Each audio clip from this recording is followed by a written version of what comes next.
You don't need more people. You need this SOP playbook instead. Most founders think the answer to growing pains is to hire more people. It's not. The problem is clarity with your current team. I'm going to show you the exact playbook I use with my team to get the full capacity out of all of my employees. My name is Barney. I teach founders how to systemize their business. Now, the biggest thing here is we're connecting a whole bunch of tools into one master playbook for an individual employee. So this employee will get everything they need, whether they're a new hire or they've been with the company for a while and just aren't hitting the goals that you want them to hit. So the first piece of this is basically the 4 pillars. We have execution, enablement, performance, and growth. This builds the entire system that is the role-based standard operating procedure. I actually coined a term that's calling this the role operating system because it has everything you need to be successful with your team members. I'll do a quick screen share right here where we actually show everything involved in what this playbook is going to answer. So I'm not going to go through each one of these because I want to kind of reveal it as we actually do screen shares through the template. Otherwise it'll be a little confusing. But again, just really understand that our job here is to build a system because we want to give the employee everything they need to be successful on their own. And what you do is you see how everything is connected here and it basically does that loop. The biggest piece of this loop is the growth or the feedback. Your team can't really get better without the proper feedback. So there are a few non-negotiables in this playbook that we really need to add. So if you're interested in grabbing and following along, there's a free template down below, and this will be the exact same thing we're showing here. And this will show you how to build this out for your team. Now, there are a few tabs that we need, kind of just go through each one individually. What we have here is the daily SOP. Now, this talks about the actual task, what the job role is, what the goals are. I do have an example here of one that I did for my sales team. Then we're gonna have goal tracking, which I'll explain why we need. We'll have an onboarding if this is for a new hire. You don't need to necessarily implement this only with new hires. And I'll talk through when you can implement it with existing hires as well and what the best way to do that is. And then finally, just tools and logins, super simple, but this is everything an employee needs to be successful and includes escalations, blockers, training, basically just everything they need. So in this document, where we're going to start off just from the top. So we have some generic information in here, and this is part of my personal file management system. I do recommend there's another video that you can grab in the description about file management. If you have a small team of 3 or 4, super easy to manage all of these standard operating procedures. But if your team grows and you continue to build documentation, it really is powerful to have this document kind of file management system. But in here, we'll have the name of the file, the document number, which makes it so much easier to find, who the SOP is actually for. So that's not necessarily the owner of the SOP, but that's who is doing the job, their job title, the date that it was last updated, and then the manager. So the manager typically owns this document, but they work with the individual employee or contractor to continuously improve and update it and make sure that it's actually useful for that person. Now, some key things that we really need, and this is something that is missing a lot of times to get your team to full capacity, is adding clarity around what their actual job is. If you have a team of 60 video editors and they're all video editors, the clarity becomes really clear. But as you're scaling to that point, usually people are wearing multiple hats, they're running around, they're doing different jobs. So we have to really have an overview of what their job is, why they're doing their job, and what their goals are. The reason why this is so valuable is because you can start looking at goals in general. So if you're a smaller team, the goals are gonna be much broader. It could be, help increase revenue by X, Y, and Z through these actions. Whereas if someone's really tight, it could be edit 30 videos per day with no client complaints. That'd be a crazy amount of video edits, but that's kind of the point here. So this section alone will make you better than most companies. If you can just give them clear overview what their job role is, why they're doing the job, and then what good looks like in that role, you've already really started explaining some ownership and some goals here and potentially setting you up for the ability to give feedback. So we're still missing this task section, and that's what we're gonna go into next. So in here, as we're enabling our team to be successful, giving them a bunch of tasks is great and probably the easy way to do it. But as you scale, you're going to continue to pile things on top of that. And if you don't explain clear priorities, then they will start getting confused onto what they're supposed to do, how long they're supposed to spend on something. And so that's why we include priorities right here. So for my company, we do a 1 through 10 ranking, and basically every job role gets a priority. So if we jump into the example, this is a sales example where our number one priority for our sales team is follow-up calls, because we know that they're more likely to close a follow-up call than they are a new lead. So we set the priority at 10, and we have different priorities throughout, just things that they need to do on a daily basis. So this whole section right here is their daily responsibilities. This is going to be what they're doing every single day. And then to the company, what is most important. Now, it doesn't mean they can't do a different job, but it does mean if they have an option between researching new trends and doing a client follow-up, they're going to do the client follow-up first. Then the next piece that's really important in here is the estimated time something should take. So just because something's a priority 10 doesn't mean it should take your entire day. And that's a lot of times where I see some concerns with clarity around a role, is they maybe know something's important, so they work really, really hard on it, but they over improve, they put too much effort into something that doesn't necessarily need that effort. It just kind of needs to get completed. And so in here, you'll notice that while our follow-ups is a 10, it's 1 hour a day. And even though calls with new leads is a 9, saying that if I had a choice between a follow-up and scheduling a new lead, I would allow the follow-up to happen. But we're doing 5+ hours a day on these calls. So that just sets those expectations and helps them understand how to schedule their day. And what it does is it empowers employees to start making their own decisions, and it takes you away from micromanaging and allows you to become more of a leader as we get into this feedback loop. So if we come in here, that's really what this section is we're giving clear ownership, we're giving a schedule, we're giving priorities, and we're giving some clear communication on how things need to be done. Now we can jump right into the task. So as we get into tasks, all we're doing here is listing what those daily expectations are. What jobs do they need to do? So let's go back into this example. For this one, it's screen sales calls, conduct new sales calls, build proposals. So it's the actual work that is being done throughout the day. That's what we're putting in their daily responsibilities. And then again, with the priorities and the estimated time, obviously we want this estimated time to be about however long their day is. So if it's an 8-hour day, if it's a 9-hour day, you want to include that in there so it's super clear. So there are certain things in the template that you might want to build into your standard or kind of rewrite them. So the template has really good kind of suggestions on how to just build a good self-improving team. And that's one of the key things here with the system, is it should start self-improving. So the next thing we need here is training, access, and ability to prevent blockers. So a lot of this will be, when we implement this, is as soon as we hire someone new, we should have this document. If your team doesn't currently have it and no one's having issues, do not start building these for every person. What we do is we build it into their promotion process. So it's either A, is there someone on the team that's kind of having issues, and you can do it as kind of that performance improvement plan. So a PIP, but you don't necessarily have to make it that aggressive. You can just build in this strategy to help them grow. And then the last way we implement this is, as we're giving raises, we require this document to be done. So we didn't initially have this for everyone in our company, and we started rolling it out through raises. So it makes it really easy to actually implement this process without a massive overhaul. Now in here you have tasks, and what we do is you can link these tasks directly to full standard operating procedures. You can link them to YouTube videos, you can link them to screenshots. So this is an example that you can also grab down below of just a standard operating procedure, which goes into a lot of depth of how to do that individual task. So way more detailed on that task. Then of course we have daily responsibilities and basically a summary and authority behind it. So authority is really, really critical when you're trying to empower your team. So one of the things we want to do here is,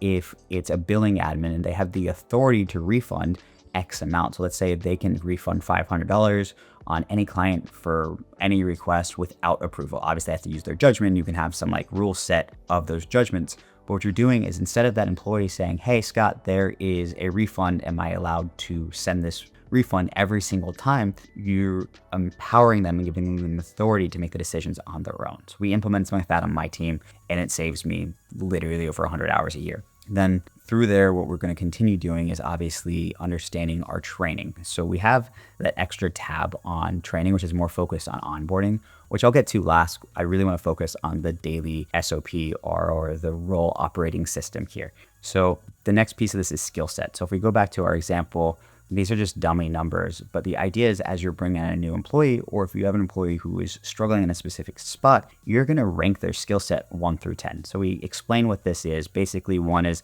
entry level, don't really know what they're doing. 10 is they're an expert. They could lead trainings. They could lead a department, whatever that looks like, but they know exactly what they're doing. And don't just give away 10s. You need to work on something with a team. A 10 should be they are able to train other people on this process. So right here, this gives a really good visual, high level of what that employee is capable of doing and where they're struggling. Now, the last section here is my notes. My notes is so critical. That is for your actual employee, your contractor, your team member, your VAs to fill this out as needed. So typically what I do is I'm way more strict about this document for the first 90 days. This is really a 90-day success ramp up or performance review success ramp up or getting them to specific goals. So we're just trying to ramp up our team. And so what we're going to do here is this is where they can add blockers, they can add things that they need help with. They can say just done and got really good results. They can brag about themselves. And then for a new employee, I would go through this every single day with them for the first week and we taper it down. For existing employees, it might just be on a 1 monthly review process, but you can get really granular depending on the level. And, like if something's critical and they weren't able to do it, they can say, well, I was in a meeting for 4 hours with X, Y, and Z. That's why this wasn't done. What it does is that's their blocker, but it allows you to say, okay, well, that actually wasn't the right priority. Either A, we need to change your priorities here, or we need to talk and kind of figure out how to schedule your day properly. So this becomes very, very valuable, especially through those performance improvement processes. Now, all of our tasks need to align to our overview, our why, and our goals. If they're doing something that doesn't really align to the company mission, vision, why, the goals that is set forward to them, it really doesn't make sense. So just figure out how to make all of that communicate well is going to allow a lot more alignment inside of your company. So let's go back to this document and see what we've covered. So we've covered training, access, blockers. So I'm going to keep going a little bit before we get here because you'll notice that there's different sections. So we focused on daily. Those are activities that are happening every single day. Then in the next section, we have weekly. Those are the activities that are typically weekly, check-ins, reporting, KPIs, projects, whatever you need. So what I'd like to do with my team is projects. A lot of my team members are responsible for continuous improvement and projects, and we link this to a project management software and a board, and then they understand what the priority is behind the projects, and then of course, how many hours per week. So it's the same thing in here. It looks a little bit different with our template. I think we call it continuous improvement. But the idea is we're giving clarity on, again, how important this is. And their goal is to get most of this stuff done, but it's just understanding when and what to move forward. This not only builds more clarity, but it also helps you move the key initiatives in your business forward. So we want to make sure that we're actually doing the things that really need to be done to hit our goals, which again, we're pointing back to. So we have our weekly, I think that makes sense. Then that can be meetings, whatever needs to sit here. Monthly is going to be things like for my team, we do one-on-ones every single month. Sometimes some employees it's monthly. Our team does a lot of self-reporting on KPIs, and I'll show you that in a second. So the one-on-ones and the self-reporting KPIs or KPI reviews are so critical because, again, if you're not monitoring the team towards goal, they don't know if they're doing good maybe until a higher year later when they're doing their performance review and they don't get a raise because they didn't hit goal, but goal is never talked about again. So these two are super critical with any team, any employee. You want to make sure that you're doing KPI, performance, and one-on-ones. Now for my team, one-on-ones really aren't necessarily about KPIs. That's why it's listed separately. One-on-ones are personal growth, business growth, communication, or relationship building, blockers, things that they need to get off their chest. And they're usually led by the employee at my company versus the manager. And this allows them to speak a little bit more freely in a safer space. So then the KPI performance, what we do here is we have a goal tracking dashboard. So this goal tracking dashboard has to be modified towards your company and your individual goals. But what we do is we set really clear goals, and some of them can be learn X, do Y, but some of them have to be actual numbers. They need to be something that can be tracked towards success. For a company, it could be, if it's a salesperson, it's super simple. It's sales, new business. If it's an operations person and they're working with clients, it's probably retention, book value. These things need to be tracked because this allows the team to know what good looks like, but also how to become better. So at my company, we have tier systems where if they hit a specific tier, they get a promotion. And that is really valuable, except if you don't track performance throughout the year, they don't necessarily know how they stack up until they're asking for a raise, until they're doing their performance review. So this allows them to self-manage, and you can go through that during your KPI meeting, or just send an email to your manager, hey, these are my monthly numbers. This will help your manager be more on top of things without having to micromanage, and it helps the employee have more empowerment towards moving towards that goal. So we'll keep moving in here. Then annual, I would highly recommend keeping all of these in your annual. This is part of the engine. So what we're getting here is we just went over growth, accountability, performance. Annual is the feedback section. There are very few tasks that are just annual. So I have a billing admin and she would have a task to refile our entity every single year. So that would sit in annual because it's a once a year activity. Maybe you make sure you have something about taxes, whatever it is for that person that is an annual activity. But these are the specific ones that every one of my team has. So it's a performance review. That's going to be them actually submitting a documentation. We use a software to do this. You can use a spreadsheet like this. You could have a different tab to do this and track it. It's however you want to do it. But you need to have annual performance reviews because you want to show your team the ability to grow. So performance and growth are going to be so important to getting back to the actual execution and enablement. You need this loop or your team will not get better and you'll get stuck. So the next piece of this that actually builds it into a true system is the feedback loop on the SOP. So as part of asking for a raise, which I have down here, is they have to submit for a tier promotion. They have to submit further raises. Even to get an annual increase, they have to do these certain things, and that makes the system run. Because as long as we enforce the fact that to get your raise, you need to submit X, Y, and Z, they're going to do it because it's simple. It only takes a few hours. So they're going to update their SOP with their manager, make sure it's up to date, make sure that their next year's goals are in here. If their job maybe overview or responsibilities have changed, we want to make sure that this document is up to date. And we'll just do that by updating this and having the manager approve it. Annual goal setting, again, it's just part of building the system so that it's kind of running on its own. That's going to be really powerful. You want to update your goals every single year. So if they missed goal, you might not increase goal. You might just restart it and say, hey, we missed goal by 10% this year. Here are the 3 things that we're going to implement to help you get to goal. And so we want to do that. Or if, hey, you did 120% of goal, here's the next goal for next year, and really work that into the growth of the business. And again, I hope you see how this is kind of becoming a machine that'll start self-improving. Now, as part of this, we require a presentation every single year from our team members. This really allows them to show the work that they've been doing and allow them to move up. They get to brag, and the idea is that they are hopefully bragging or that they self-identified problems.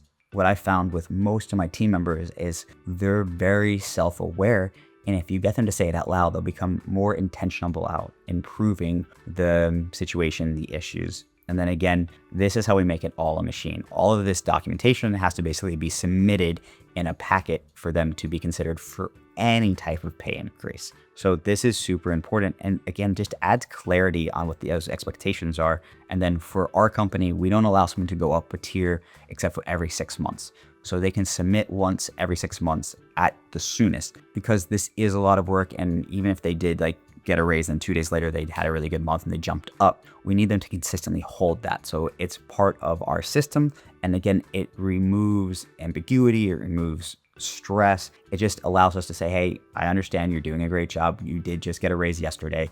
Let's go ahead and wait the 6 months that's required. And as long as you're still doing that, I can almost guarantee that we'll be able to push you up to the next tier. So additional responsibilities, again, this is going to be the exact same thing, just anything that doesn't really, they're nuanced, they're kind of every once in a while, they don't really fit into an individual spot. So onboarding, so this is just things that happen maybe as a trigger is set, or you just want to have some notes like proposal speed in here, retention calls, onboarding participation. These are trigger based that happen as needed. So that's kind of where that would sit, is they're still responsible for that, but it's more of this happened, so I need to do this versus a day-to-day job. Now, if you find any of this valuable, this is all part of the Founder Systems AI course and community. You can grab more information down below, and you can grab all these templates for free. So the next thing here is goal tracking, which we covered. And then the last kind of big piece here is going to be the training document. So this is more focused on new hires, but also on people that are really interested in growth and people that may be on a performance review plan or just aren't having the success that you want. You can rebuild this plan. And so what this does is, again, we have the overview of what they're doing, but it's really just the steps that they need to do and what they need to learn to be successful in their role. And what we do is we have kind of primary owner, but this is really who to ask for individual things. So getting system introductions, they're going to talk to operations, getting, access to software, there'll be IT, or for my company, it's HR. So everything is listed, but what we do is we turn these into meetings. So as soon as they're hired, they're going to do a company overview with our HR manager. It's going to be 30 minutes. They're going to talk about culture, and that's just preset. Once they finish it, they'll go ahead and check it off, and then the HR manager should sign off and date when this actually happened. This is something that I actually had to do at one of my companies. Is the best manager I've ever had came in and said, "Hey Scott, this is a huge facility. There's over 1,000 employees. Here's a list of key employees that you need to work with. Here's what they do. Go set up 15-minute meetings with each of them. Here's what I want you to talk about with each individual." So they're all different. So you can learn who they are, who to go to, how to be successful. This alone is so critical, especially in larger companies. Now, if you're a smaller company, even if you're only 5 employees, the ideal would be they interview all 5 people and they know who's in charge of what and what they're really good at. So that way they can go escalate their questions to that person. Now, this is going to kind of be a 90-day plan. So week 1, week 2, week 3, week 4, then kind of pass consistently to the 90-day. And then what happens after 90 days. Now, one of the key things in here is we work a ladder of one-on-ones. So week 1, for my company, it's pretty much every single day. Week 2, it's every other day, or basically twice a week. Then week 3, it's just 1. Week 4, it's 1. Then we go to, if they're ready, we'll go to monthly. And then from there, we kind of stay in the monthly cadence once they understand their job role. And this really helps build good relationship with your manager, but also you can do this, you can trade off some of this with a mentor in the company. So that way they're really getting the mentorship they need to grow and be successful. Now, the last tab in here, which is super simple, is just what do they need access to be successful? So in larger companies with IT and things like that, I've had to wait weeks to get access to certain things. And with smaller companies, obviously it's a little bit easier. You just email someone and get it. But there's a little task here, whether it's been requested, pending, active. So even at my company, we have a lot of softwares. And so some of them are gatekept by accident by an individual who maybe is the only admin on the account. And so a request still needs to be sent. This piece of it is very corporate, but very powerful, because if something is a blocker, the team will put, "Hey, I requested this." They can even add in the dates, whatever, but they can say, "Hey, I'm being blocked here because I can't do this because I literally don't have access." And this happens a lot in hospitals, things like that. And so it becomes very, very valuable. Now let's jump back into the system. Hopefully this now makes more sense when it comes to actually implementing the role operating system into your business. So we have, again, execution, enablement, performance, and growth. That's what really builds this machine. Now, if you found this video helpful, make sure to grab the free templates down below. And if you're interested in learning more about the Founder Systems AI course and community, where we work with business leaders to scale their business so they can get out of their own way and have their business start running themselves, you should check it out down below. Thank you.